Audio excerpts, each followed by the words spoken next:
Hi, Joe here from Scarff Ford. Today we're going to talk about this 2024 Tesla Model Y long-range all-wheel drive. Let's dive in. Teslas are kind of a mixed bag for people. Not everybody.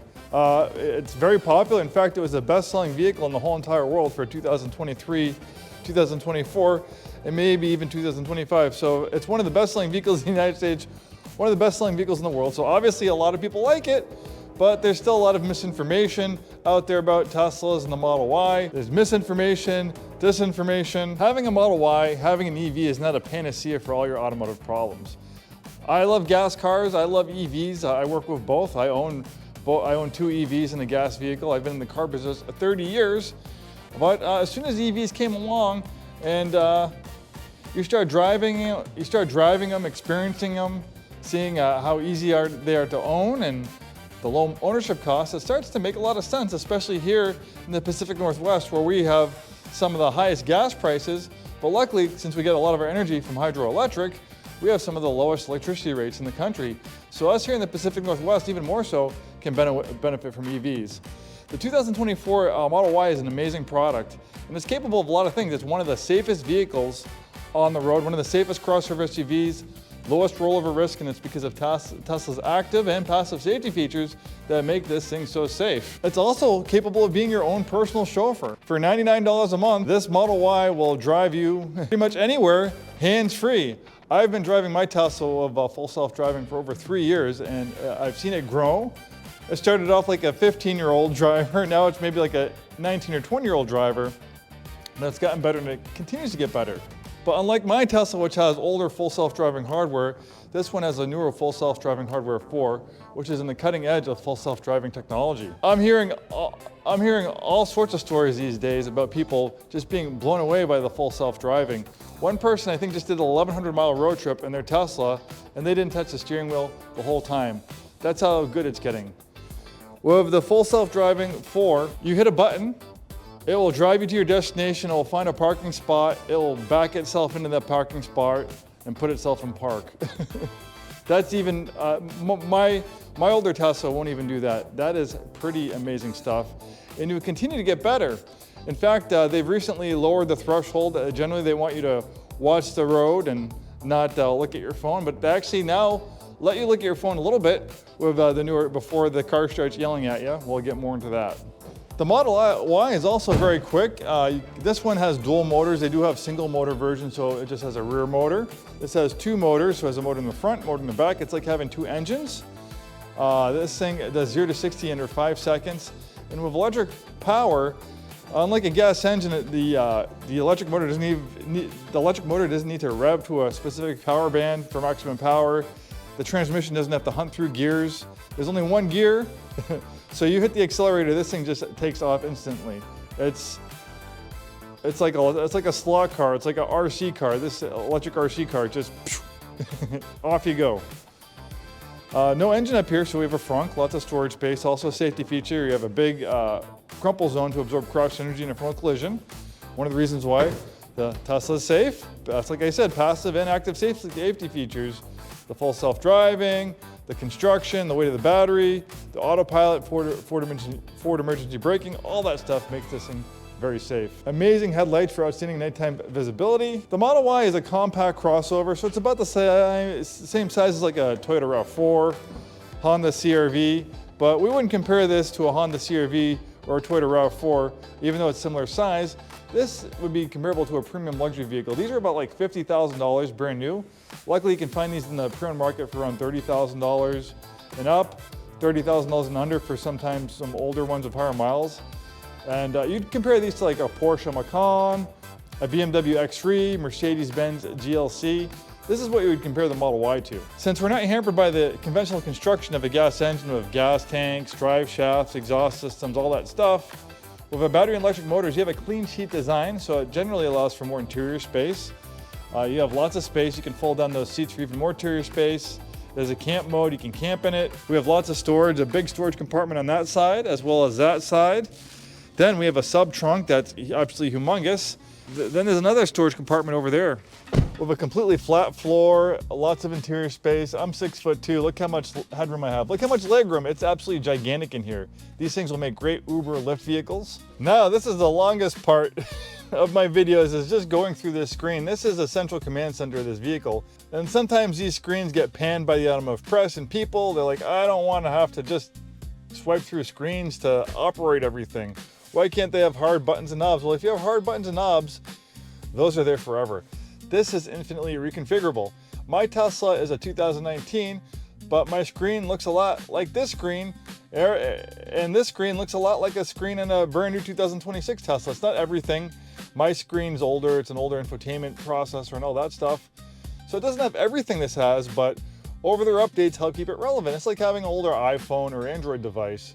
You don't need to get a new phone every year to use the latest apps and features and stuff like that. Obviously, they'll work better on newer phones with faster processors, but like these older Tesla's the same way. With the over-the-air updates, they keep these vehicles relevant. It's actually one of the few vehicles that gets better the older it gets. As the vehicle gets older, it gains features. One good example is a blind spot camera. One day you get an update and all the Teslas have blind spot cameras. Yeah, there's really no other vehicle that I know of that all of a sudden can get an update and it gets a blind spot camera. And part of that magic is Tesla builds its own mobile control unit. So the mobile control unit or media control unit, whatever you want to call it, is also tied into the full self-driving computer. This is literally like a supercomputer on wheels. This uses processing power similar to what you'd find in the processing power of a high-dollar gaming PC. The infotainment system, and more specifically, the amazing autopilot system and full self-driving system requires a lot of computing power. So it actually has a cooling system built into it. So the same cooling system that they use to cool the battery, the thermal management system, also they use that cooling system to cool the processor that powers the infotainment system, the full self-driving computer. Pretty amazing stuff. So you don't have to actually just go through the screen to do everything. You can do voice commands. I'm not going to go too into depth of it, but there's 140 different, but here's one example. Make it cooler.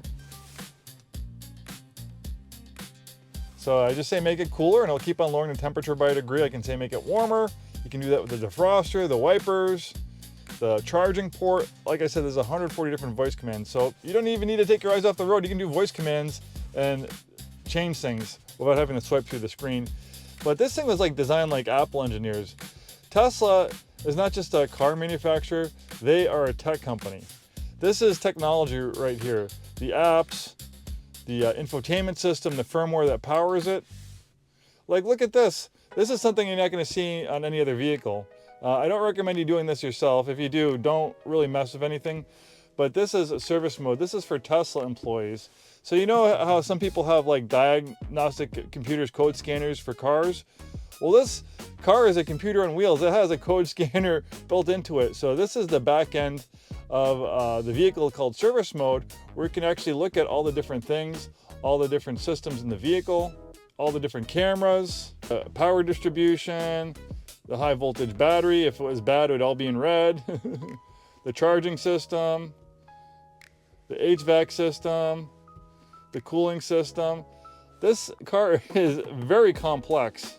So here's the information about the car. To Model Y, dual long motor, dual range, 21,648 miles. If we go over here, we can see it has a heat pump. The Model Y has had a heat pump ever since it came out in 2020. Not all EVs have heat pumps. My older Tesla actually doesn't have a heat pump, unfortunately. Heat pumps really make a difference, especially when you're operating in colder environments. When you get to close to freezing temperatures, everything seems to slow down in the cold, and that includes the chemical reactions inside batteries that create energy. Well, in colder weather, the vehicle is going to actually need to use energy from the battery to heat the battery to keep it at a happy temperature. But you also, in colder temperatures, are going to have to take energy from the battery to heat the interior so you don't freeze to death.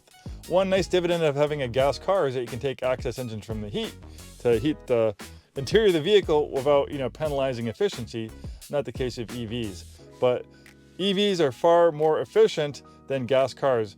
This holds, the battery in this Model Y has the energy equivalent of about 2.5, 3 gallons of gas, yet it can go up to 300 miles, sometimes longer. What gas car can you buy that can go 300 miles on like 2.5, 3 gallons of gas? Or 200 miles off 2.5, 3 gallons of gas? That's the amazing thing about EVs, is that they use energy much more efficiently. So some people say, well, even though you're charging your EV, the energy that you use to charge your EV is coming from dirty coal plants. Well, it's still using that energy much more efficiently than an internal combustion engine vehicle. And even more so, if you're concerned about the environmental impact of batteries and stuff like that, creating batteries, which it does, buy a used EV. You know what the number one recycled item is in the world? It's cars. In fact, probably buying a used buying a used Ford F-350 versus a new Tesla Model Y is probably going to have the used F-350 is going to probably have less impact on the environment. So with EVs, if you buy a used EV, it's a twofer. For one, you're using energy much more efficiently because you're driving an EV. Secondly, when you're buying a used EV, you're recycling an EV. You're not buying a new EV and putting more stress on the environment, those cobalt mines and all that stuff, rare earth materials. So we have Autopilot, which is traffic-aware cruise control. That comes with the vehicle, it doesn't cost any extra money. I kind of call it like full self-driving light. As long as there's lines in the road, this vehicle will steer in those lines, but it's not going to stop for red lights. It might do emergency braking for a pedestrian, but it's not going to slow down for pedestrians. It will slow down for other vehicles in front of it. So if you're in stop and go traffic, you can get a lot of mileage out of the Autopilot. It works great in the highways. It also can work good on, even back roads with lines on it or stopping traffic and city traffic and stuff like that. You do need to pay more attention. But for $8,000 or $99 a month, you can have full self-driving. Let me ask you a question. How much would it cost to hire a professional personal chauffeur for you to be available at your beck and call 24 hours a day, 7 days a week? Probably a lot more than $99 a month. Well, yes, so you can have your own personal chauffeur.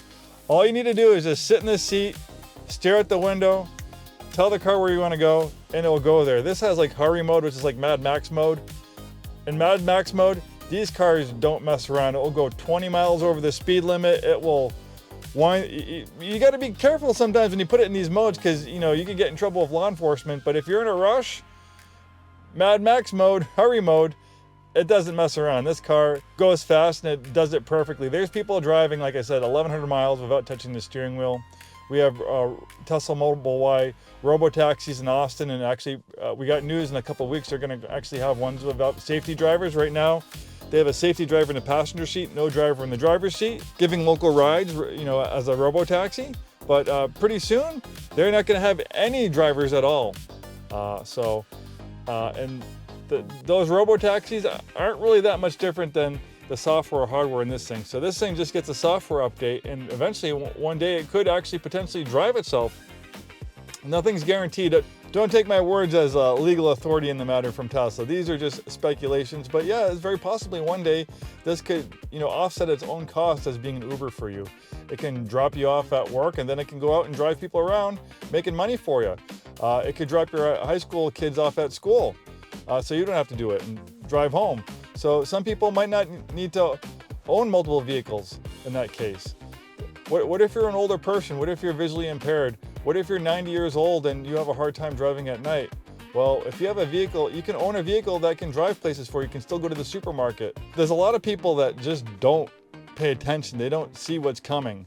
But I see something very massive coming. It's been kind of a slow groundswell with this full self-driving. But once people wake up and actually realize that there is technology out there where cars can safely and nearly perfectly drive people around, that's going to make huge waves in the world and the industry. But that's enough about that. So you have these amazing Google Maps. We have the amazing Tesla charging network. There's chargers all over the place. There's an amazing trip planner. You can just basically put in where you want to go and it will take you there. And if you don't have enough energy to make it to where you need to go, it will automatically route you to the closest charger, and you don't need to charge for an hour.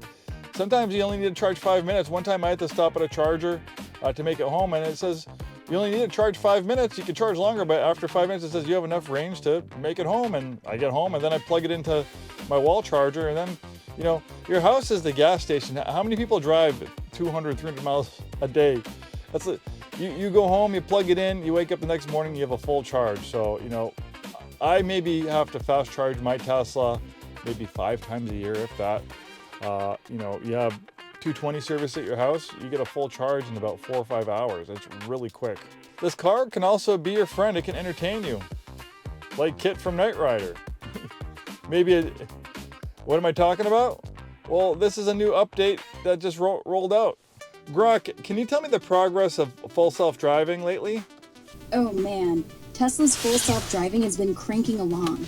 It's at version 14.2 now, and Elon just dropped that you can finally text while it's handling the wheel, as long as you're supervising. Kinda wild, right? They rolled out the 2025 holiday update too, with some fun UI tweaks. And get this, unsupervised robo-taxis might hit Texas roads next year. Still beta vibes, but it's getting smoother every month. What do you think? Gonna subscribe? Grok, what are some things to do? I have a long drive and I want to be entertained. What can we do to keep me entertained on this long drive? We could play trivia. I'll quiz you on random facts, movies, or even Tesla Easter eggs.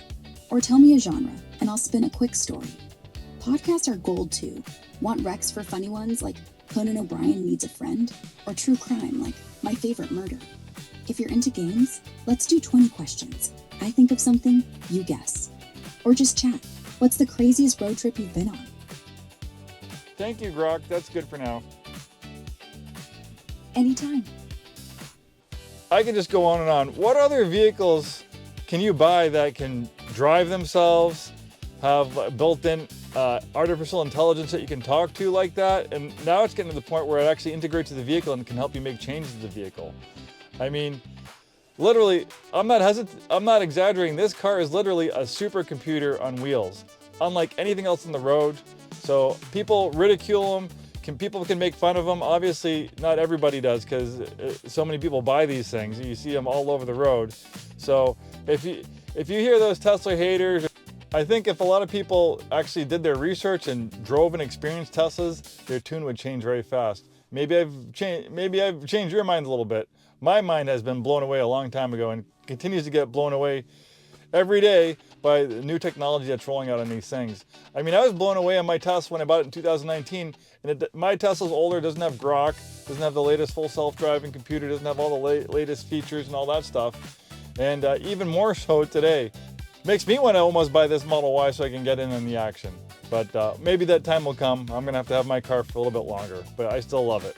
Thanks so much for watching. We're at Scarff, Ford, and Isuzu. We sell new Fords, new Isuzus, and a very wide variety of premium vehicles, including lots of EVs. We like used Teslas, but we also have used EVs from other brands. If you're not keen on Teslas, maybe I didn't convince you in this video. We have Polestars. We have our own products, new and used Ford Mach-E's, which are fantastic, by the way. Really beautiful and fast performance SUVs. That's a different story. You can watch my video content on those if you want on our channel. I can go on and on. Thanks so much for watching, and we'll see you next time.